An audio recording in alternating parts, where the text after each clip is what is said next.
ఇందిరమ్మ ఇళ్లకు సంబంధించి తెలంగాణ మంత్రి పొంగులేటి శ్రీనివాసరెడ్డి కీలక వ్యాఖ్యలు చేశారు. అనర్హులకు ఇళ్లు మంజూరైనట్టు గుర్తిస్తే నిర్మాణం ఏ దశలో ఉన్న వాటిని రద్దు చేస్తామని స్పష్టం చేశారు.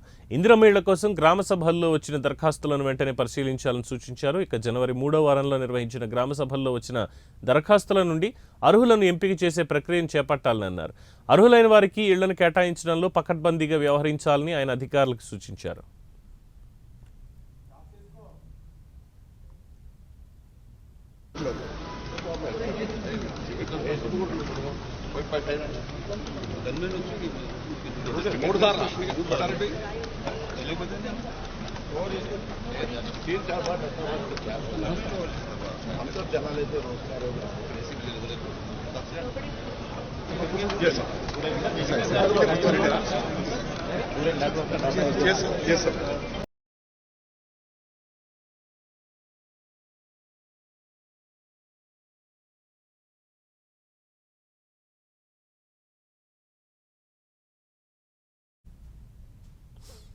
ఇక ఇందిరమ్మ ఇళ్ల లబ్ధిదారుల ఎంపికలో సాంకేతిక పరిజ్ఞానాన్ని ఉపయోగించుకోవాలని మంత్రి పేర్కొన్నారు. దరఖాస్తులు చేసినప్పుడే అర్హతలు నిర్ధారించే చర్యలు తీసుకోవాలని ఆయన సూచించారు.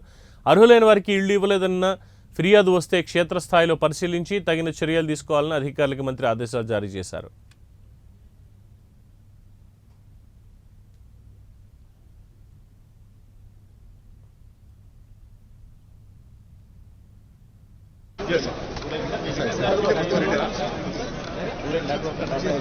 Yes, sir.